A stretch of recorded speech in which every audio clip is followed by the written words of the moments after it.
अस्सलाम वालेकुम जी। आज मैं आपको सिखा रही हूँ काफ़ी रिक्वेस्ट किए जाने पर अंडे और चनों का सालन बनाना। चीज़ें आपको दिखा देते हैं। यहाँ पर हैं चने यानी कि चिकपीस। मैं इस्तेमाल कर रही हूँ कैंड। उसमें होता है कि ये जल्दी पक जाते हैं और हर एक के घर में ये दस्तयाब होते हैं। लेकिन जिनके लिए ये सवाल है कि हम कच्चे चनों से किस तरह बनाएंगे, वो सिंपल है कि आप उसे वॉश करेंगे इन चनों को और आप इन्हें ओवरनाइट खुले पानी में यानी और खुले बर्तन में इसको सोक करके रखें।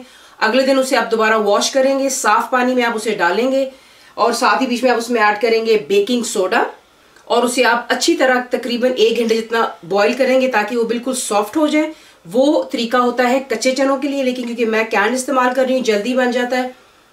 साथ ही जो इसका चनों का पानी होता है कैन में, वो मैं डिस्कार्ड नहीं करती हूँ, इसमें फ्लेवर होता है और मैं ही इसको भी इस्तेमाल कर लेती हूँ। आप देख ही रहे हैं कि बीच में उसका पानी है। साथ ही आपको चाहिए होंगे इसके लिए अंडे जो मैं हार्ड बॉयल कर चुकी हुई हूँ। अनियंस आपको चाहिए, प्याज बिल्कुल आपने इसको बारीक चॉप कर लें या स्लाइस आपकी मर्जी है। टमाटोज आपको चाहिए, यहाँ पे इनको भी मैंने स्लाइस कर लिया है। दही इस्तेमाल कर रही हूँ यहाँ पे थिक ग्रीक योगर्ट, कुटी हुई काली मिर्चें यानी कि क्रश्ड ब्लैक पेपर, अजवाइन इस्तेमाल कर रही हूँ यानी कि लोविश सीड्स, हरी मिर्चें आपको चंद चाहिए होंगी। बुलेट इस्तेमाल कर लें अगर आपको ज़्यादा स्पाइसी नहीं पसंद है, वो मोटी होती हैं, फुल फ्लेवर लेकिन कम मिर्चें। ये ज़रा थोड़ी तीखी होती हैं लेकिन मैंने इनको भी फिलहाल काटा नहीं, इनको सिर्फ यूं ही गार्निशिंग के लिए ऊपर खूबसूरत लगती हैं। होममेड मेरा गरम मसाला आप चेक कर लीजिएगा। वेबसाइट पे देखिए जो आपको लिंक्स देती हूँ, प्लीज़ उन्हें ज़रूर फॉलो किया करें। वो बबल स्पीच जो होते हैं उसमें आपके लिए काफ़ी इन्फॉर्मेशन होती है, आपको बहुत आसानी होगी अगर आप उन पर थोड़ा सा गौर कर लें। साथ ही आपको चाहिए इसके लिए सॉल्ट यानी कि नमक, अदरक लहसुन का paste that's ginger garlic paste, turmeric यानी कि हल्दी, लाल मिर्चों का powder that's red chilli powder और कोरिएंडर पाउडर यानी कि धनिया पाउडर। तेल में बनाएं, घी में, मक्खन में, आपकी ऑप्शन है, आप जिस तरह पसंद करते हैं जायका उसका। मैं इसको उस वक्त तेल में बना रही हूँ तो आपको दिखाते हैं इसको बनाना किस तरह है। यहाँ पर आप देख लें कि मैंने हांडी में तेल गरम कर लिया हुआ है। इसमें आप ऐड करेंगे जो आपके प्याज हैं, अनियंस चले गए और साथ ही इसमें जाएगा जिंजर एंड गार्लिक पेस्ट यानी कि अदरक लहसुन का पेस्ट। और आप इसको तब तक कुक करना है, फ्लेम शुरू से लेके अभी तक हाई पर है कि जो प्याज का रंग है वो सुनहरा हो जाना चाहिए यानी कि गोल्डन कलर में आ जाना चाहिए। तो आपको फिर नेक्स्ट दिखाते हैं कि जैसे ही गोल्डन हो जाएगा कि उसके बाद में क्या करना है। यहाँ पर आप देख लें कि जो प्याज हैं ये सुनहरे हो चुके हैं यानी कि गोल्डन कलर से ज़्यादा डार्क मत कीजिए, फिर वो आपके साल में कड़वापन आ जाता है। यहाँ पर आप ऐड करेंगे जो आपके ड्राई मसाले हैं यानी कि हल्दी, टर्मरिक, गरम मसाला और स्पाइसेस, कोरिएंडर पाउडर यानी कि धनिया पाउडर, रेड चिली पाउडर, लाल मिर्चों का पाउडर, सॉल्ट यानी कि नमक। इसे हल्का से पहले करते हैं मिक्स बीच में। अब बेसिकली हम जो है यहाँ पर चने का जो है मसाला तैयार कर रहे हैं। फ्लेम अभी भी फुल हाई पर ही है। तो ये मिक्स करने के बाद आप इसमें ऐड करेंगे आपके जो टमाटोज हैं यानी कि टमाटर। आपको मैंने टिप दिया है कि इस तरह टमाटर काटने से होता है कि मसाला जल्दी बन जाता है और आपको ज़्यादा टाइम भी नहीं लगता है। इसे मिक्स कर लेते हैं और साथ ही बीच में जाएगी यहाँ पर आपकी दही यानी कि योगर्ट। इसे डाल करके फ्लेम अभी भी आप फिलहाल हाई पर ही रखेंगे और अच्छे से इसको मिक्स कर लेते हैं। और सिर्फ हमने इसको इतना पकाना है कि जो है टमाटर ये गल जाना चाहिए बिल्कुल, और जो है जितना भी इसमें पानी टमाटर का होगा, दही का, वो ड्राई हो जाएगा और हमारा मसाला बन जाना चाहिए और सरफेस पे ऑयल खुद ब खुद आ जाएगा। फ्लेम प्लीज़ हाई पर ही रखिए। यहाँ पे देखें कि कितने खूबसूरत तरीके से तेल भी ऊपर आ गया है, दही का पानी खुश्क हो गया, टमाटर का पानी भी खुश्क हो गया और हमारा मसाला भी गाढ़ा गाढ़ा जो है यहाँ पर हो गया तैयार। अब यहाँ पे आप क्या करेंगे, जो आपके चिकपीस हैं यानी कि मैं इस्तेमाल कर रही हूँ कैन, और साथ ही में जो इसका पानी है इसमें आप वो ऐड कर लेते हैं। अच्छे से पहले इसको मिक्स कर लें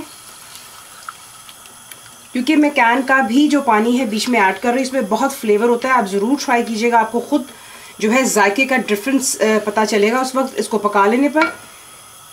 उसके साथ ही इसमें हम ऐड करेंगे पानी थोड़ा सा और।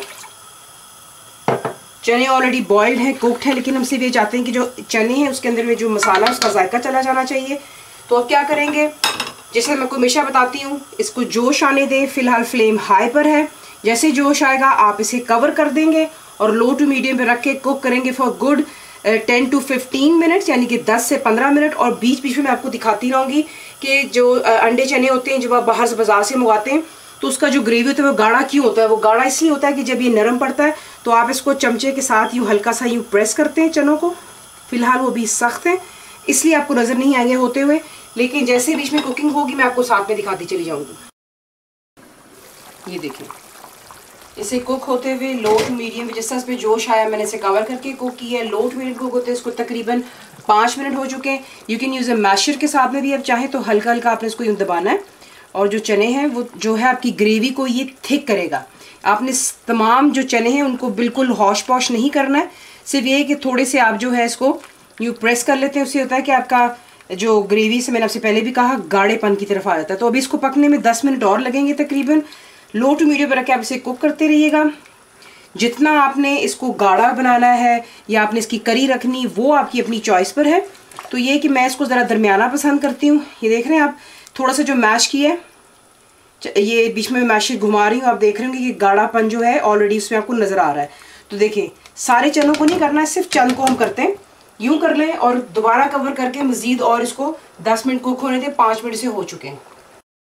अब देख लें कि तकरीबन इसको 15 मिनट से ज़्यादा हो चुके हुए हैं लो टू मीडियम पे कुक होते हुए। ये देखें गाढ़ापन आ चुका है। अगर आप इससे ज़्यादा गाढ़ा शोरबा रखना चाहते हैं कि करी आप गाढ़ी रखना चाहते हैं, पानी आप और ड्राई कर लेंगे। एंड आ चुका है, यहाँ पर मैंने फ्लेम कर ली हाई पर। अब आप एंड में डालेंगे इसमें कुटी हुई काली मिर्चें, दैट्स क्रश्ड ब्लैक पेपर्स, अजवाइन। ये हाजमे के लिए बहुत अच्छी होती है क्योंकि चने आपको पता है ये बादी होते हैं और ये आपको हेल्प करती है इसे डाइजेस्ट करने में। तो बिल्कुल थोड़ा सा हमें चाहिए, मसल कर डालिएगा ताकि इसके तमाम फ्लेवर जो हैं बीच में आ जाते हैं। चंद इसमें आप डालेंगे हरी मिर्चें, इसको पहले करते हैं हल्का सा मिक्स। और मैं एक्चुअली प्रेफर करती हूँ इस पर हरा धनिया डालना, तो मैं इसमें डाल रही हूँ थोड़ा सा हरा धनिया, यानी कि फ्रेश कोरिएंडर जो होता है। आपको मैं सिखा चुकी हूँ कि मैं इसको धो करके फ्रीज़ करके रख लेती हूँ क्योंकि मौसम जो होता है उसको कुछ पता नहीं होता है, चीज़ें ख़राब हो जाती हैं। डाल लिया, इसको करते हैं यहाँ पर मिक्स। और मिक्स कर लेने के बाद यहीं पर आपके जो एग्स हैं मैं काट कर नहीं डालती हूँ क्योंकि फिर ये होता है जो बीच में योक होती है यानी कि जर्दी वो निकल जाती है, और बच्चे जो होते हैं ज़्यादातर जर्दी का शौक़ रखते हैं। तो बेशक आप इसको यूं ही बीच में डाल दीजिएगा, लेकिन जब आप इसको सर्व करेंगे तो बेशक आप चने डाल करके जब आप एग डालते हैं तो उसको काट दीजिएगा। अंडे डाल दिए बीच में, फ्लेम हाई पर रखें और तकरीबन 2 मिनट्स को दे दें ताकि जो तमाम और हमने मसाले डालें वो भी चने में अच्छी तरह मिक्सअप हो जाए। तो ये रहे आपके अंडे और चनों का सालन। इसे गर्मा गर्म नान, रोटियाँ, जैसा आपका दिल चाहे इसको ट्राई कीजिएगा। फुल रेसिपी के लिए आप जो है मेरी वेबसाइट पे जाइएगा, जो आपको लिंक्स दिए जाए वीडियो पे। देखिए मैं आपको हर वीडियो पे याद दिलाती हूँ, ज़रूर उन्हें चेक करें, आपके लिए हेल्पफुल है। सर्व करते वक्त आप इसे सर्व करेंगे विद लेमन के साथ में, ये बहुत मज़ेदार लगता है। और ज़रूर बनाइएगा, बताइए आपको कैसा लगा। दुआओं में याद रखें। Thank you watching the video.